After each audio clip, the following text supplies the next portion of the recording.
Selamat sore teman-teman Asramawan Podcast, Asrama ITB, ketemu lagi di Asramawan Podcast yang kelima. Kenalin dulu, aku Asa Nur Fariha, PJ Kominfo Asrama ITB, dan berasal dari jurusan Desain Interior Angkatan 2019.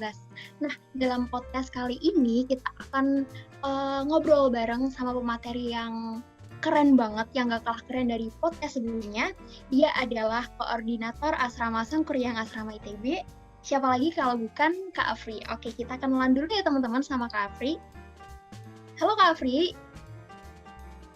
Halo Asa. Gimana nih kabar Kak Afri? Sehat nggak Kak? Gimana kuliahnya selama ini? Udah lama nih kita nggak ngobrol-ngobrol nih. Alhamdulillah sehat. Kuliah lancar, TA terpantau. Semoga lancar juga. Amin.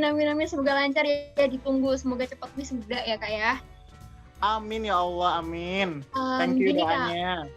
Ya, sama-sama. Jadi kali ini tuh kita tuh bakal ngobrol nih Kak soal topiknya tuh mengenai percaya diri, high achiever, sama empathy gitu. Jadi mungkin Kak Afri ini udah seseorang yang udah banyak makan garam gitu ya istilahnya, jadi kayak udah banyak pengalaman dan punya nilai-nilai yang banyak banget nih teman-teman yang bisa di-share ke kita semua gitu. Jadi langsung aja nih ya, aku udah nggak sabar pengen nanya-nanya ke Kak Afri. Yang pertama tuh aku pengen tahu nih Kak, dari pandangan Kakak, seseorang yang memiliki sikap percaya diri, mental high achiever, dan berempati tuh orangnya kayak gimana sih Kak kira-kira? Oke, sebenarnya ini 3 hal yang berbeda gitu ya. Jadi kalau menurut aku pribadi, orang yang percaya diri itu orang yang tahu kemampuannya, orang yang tahu kelebihan dan kekurangannya, dan berusaha memaksimalkan apa yang dia punya gitu. Nah, sedangkan kalau orang yang high achiever itu seperti apa? Kalau menurutku orang yang bisa mendapatkan prestasi gitu ya, achievement di luar potensi yang dia punya gitu. Jadi kayak potensinya cuma 90 nih, tapi dia bisa meraih yang 100 itu.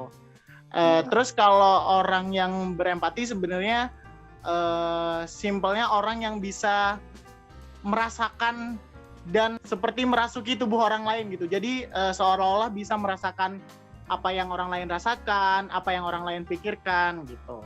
Itu kalau menurutku. Jadi kayak paket lengkap gitu ya Kak, dia ngerti dirinya sendiri, terus dia memaksimalkan apa yang dia punya gitu, dan dia juga punya impact gitu ke orang lain gitu ya Kak ya? Yap, benar sekali. Nah Kak, pasti semua tuh kayak pengen gitu loh, bisa menjadi pribadi yang lebih baik dari waktu ke waktu, dan memiliki sikap-sikap yang seperti sudah disebutkan sebelumnya. Nah, gimana nih menurut Kak Afri cara mengelola diri kita biar kita tuh bisa menjadi pribadi yang pede, yang bermental high achiever, dan berempati? Ada nggak Kak tips-tipsnya? Sebenarnya banyak ya tipsnya, tapi yang menjadi dasar itu kita harus tahu diri kita terlebih dahulu sebelum melangkah lebih jauh. Karena ketika kita nggak tahu identitas kita sendiri gitu ya, akan susah gitu untuk menentukan langkah yang diambil ke depannya. Jadi untuk menjadi seorang yang percaya diri itu kita harus tahu sebenarnya kemampuan kita sekarang di mana sih gitu, kekurangan kita di mana. Nah sehingga ketika ditanya gitu sama orang lain, ya kita nggak ngada-ngada gitu. Ya memang ini adanya dan nggak malu gitu untuk menunjukkan. Nah setelah kita tahu, akhirnya mau berusaha untuk memaksimalkan potensi-potensi yang ada itu, sehingga suatu ketika kita punya target gitu ya, ternyata kita bisa mencapai yang di atas target itu gitu. Dan dalam keberjalanannya pastinya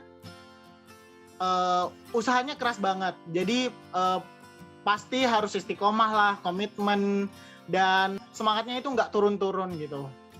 Terus kalau buat gimana caranya biar bisa berempati sama orang, sebenarnya aku pribadi sering banget mencoba terima segala pendapat yang masuk. Maksudnya ketika orang berpendapat walaupun itu tidak sesuai dengan apa yang aku percaya gitu dari segala pengalaman yang sudah aku jalani, aku coba diam dan mendengarkan. Sebenarnya kenapa sih orang ini sampai berpendapat seperti itu gitu? Apa yang sudah dilewati, apa yang sudah dirasakan selama dia hidup gitu. Karena aku percaya setiap orang itu merupakan cerminan dari kehidupan yang sudah dilalui gitu. Kan ada kalimat atau pepatah gitu, dirimu saat ini tuh mencerminkan masa depanmu. Jadi yang kita lihat sekarang itu bisa saja karena mereka sudah melalui banyak hal yang kita nggak pernah lihat sebelumnya di masa lalu gitu. Jadi hal itu membuat aku berpikiran, oh ternyata orang ini punya alasan loh. Nah dari situ muncullah benih-benih rasa empati gitu. Wah keren banget. Jadi kayak kita tuh harus ini ya Kak, menanamkan benar-benar nilai ke diri kita kalau beda orang tuh beda pengalaman, beda orang tuh beda budaya, latar belakang gitu. Jadi itu yang bisa ngebikin kita lebih open, lebih menerima perbedaan dan akhirnya bisa empati gitu ya Kak ya. Terus untuk yang soal kelebihan dan kekurangan mungkin ini ya Kak ya, kalau kekurangan tuh perlu dinaikkan lagi gitu. Maksudnya kita punya kekurangan apa, terus kita mencoba memperbaiki diri di kekurangan tersebut gitu kan ya Kak? Iya benar. Jadi sebelum kita berani untuk mencoba meningkatkan diri kita gitu ya, meningkatkan kemampuan kita harus terima bahwa ya kenyataannya memang aku ada kurangnya. Kenyataannya manusia memang dibuat tidak sempurna gitu. Pasti ada cacat, pasti ada celah, pasti ada kelemahan gitu di masing-masing orang. Nah setelah kita percaya, kita mikir apa yang harusnya kita lakukan. Jadi kebanyakan orang mungkin nyadar, oh ya aku kurangnya di sini, tapi nggak ada yang dilakuin gitu. Cuman percaya aja. Dan akhirnya malah membatasi diri gitu. Maksudnya dengan kelemahan yang ada, oh ya udah inilah batasku. Padahal orang tersebut sudah sadar kelemahannya apa, cuman nggak dikasih perlakuan gitu. Nah itu yang sangat disayangkan. Cuman sadar di awal tapi nggak ada actionnya. Jadi setelah kita terima kelemahan kita itu apa, ya kita harus mau dan rela untuk mengubah itu gitu. Nah oke. Nah itu teman-teman, jadi kita nggak boleh cuman kayak menyadari aja, kita harus action, merespon apa yang sudah kita sadari gitu ya Kak. Terus selama ini kan dalam perjalanan prosesnya itu kan nggak selalu berjalan mulus ya Kak. Pasti ada beberapa distraksi ataupun sejenis hambatan bahkan tantangan gitu. Nah kalau berdasarkan pengalaman Kak Afri nih, apa aja sih tantangan yang pernah dihadapin sama Kakak? Kalau tantangannya sendiri ya, biar kita bisa mendapatkan ketiga title itu ya, percaya diri yang tinggi, high achiever, sama berempati kepada sekitar kita.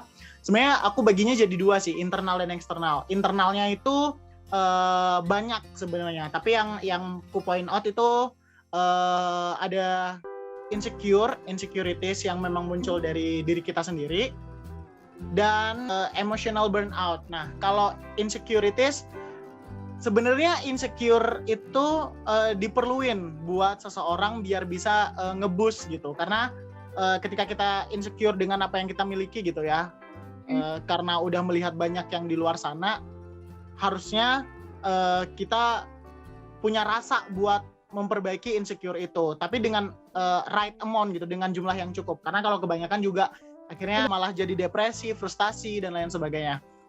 Jadi itu yang pertama. Yang kedua, kalau emotional burnout, terkadang ketika kita mencoba mengerti orang lain, kita terlalu terbawa sama emosi si orang ini gitu. Akhirnya kita lupa bahwa kita pun juga punya emosi, kita pun juga punya kesehatan yang harus dijaga gitu.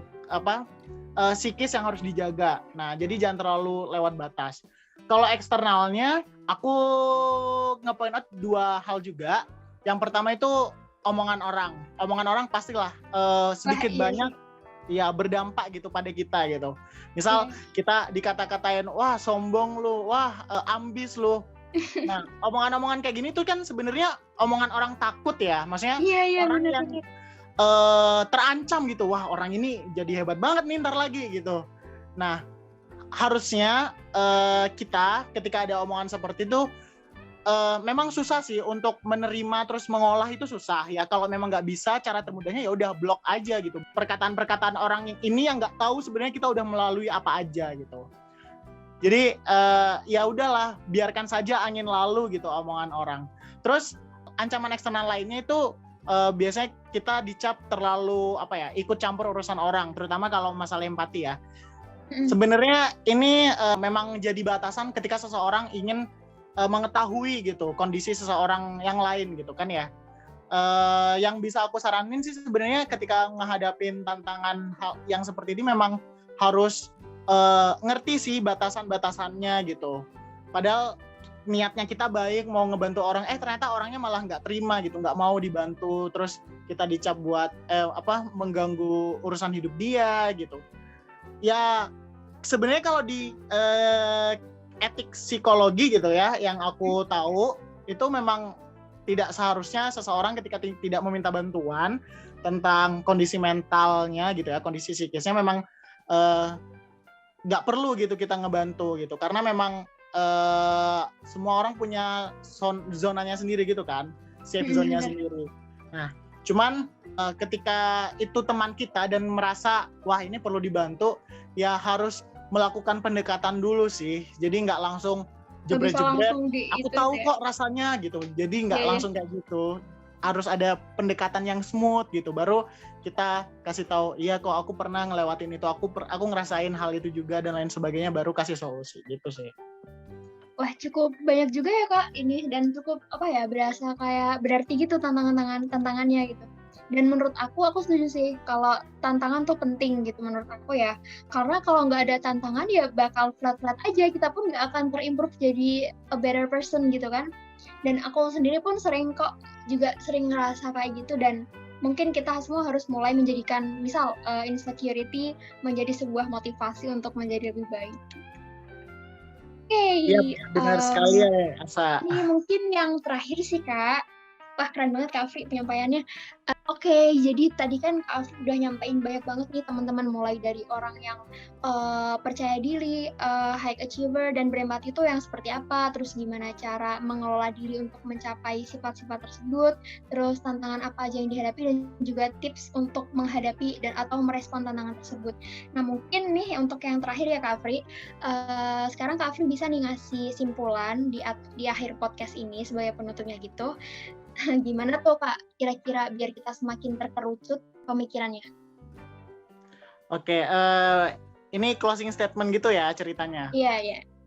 Oke, sebenarnya teman-teman ketika ingin menjadi pribadi yang percaya diri, high achiever, dan berempati pada orang lain itu ya pertama harus kenal diri sendiri. Itu penting banget karena ketika kita tahu state kita di mana, kondisi kita saat itu di mana, kita lebih jelas nih tergambar apa yang bisa kita lakuin ke depan. Kita juga akan lebih percaya diri dengan kondisi yang ada sekarang gitu. Banyak orang yang nggak percaya diri bukan karena dia nggak bisa, tapi memang karena sebenarnya dia nggak tahu dirinya sendiri tuh ada di mana sih. Akhirnya yang muncul itu asumsi-asumsi yang bahkan kita nggak tahu asal-usulnya asumsi itu dari mana. Terus setelah tahu apa yang menjadi kelebihan, kekurangan, intinya identitas diri kita, nah kita mau buat mengambil langkah gitu. Dari situ semua goals yang kita sudah set sebelumnya bisa kita lewati satu persatu. Ya pastilah di setiap perjalanan ada ups and downs-nya, ada kegagalannya, ada kerikil-kerikil yang tidak ingin kita temui, tapi ternyata kerikil ini membuat kita semakin kuat, membuat kita semakin tahu strategi terbaik apa yang harus kita kerjakan gitu. Terus untuk berempati dengan sekitar, ya benar sih, memang harus membuka pikiran lebih lebar lagi, lebih luas lagi. Jadi jangan menjadi orang yang cepet judging gitu kepada orang lain. Coba dengarkan dulu pendapat orang, kemudian olah secara perlahan, olah secara mendetail gitu ya, kenapa akhirnya orang tersebut bersikap atau berkata hal yang tidak baik bagi kita gitu. Oke, aku kayak langsung speechless gitu, tapi kayak juga langsung termotivasi untuk mengembangkan diriku jadi lebih baik lagi. Mungkin itu ya teman-teman closing statement-nya dari Kak Afri. Aku sampaikan terima kasih banyak buat Kak Afri karena sudah menyempatkan waktu dan mau sharing-sharing di Asrama On Podcast kali ini. Terima kasih ya Kak Afri sekali lagi. Yoi, sama-sama Asa. Tidak terasa teman-teman, kita sudah di penghujung podcast. Terima kasih buat teman-teman yang sudah mendengarkan. Selamat mengembangkan diri untuk menjadi pribadi yang percaya diri, high achiever, dan berempati kepada sesama ya. Maaf bila ada banyak kesalahan kata. Terima kasih. Sampai jumpa lagi di Asrama on Podcast selanjutnya. Selamat sore.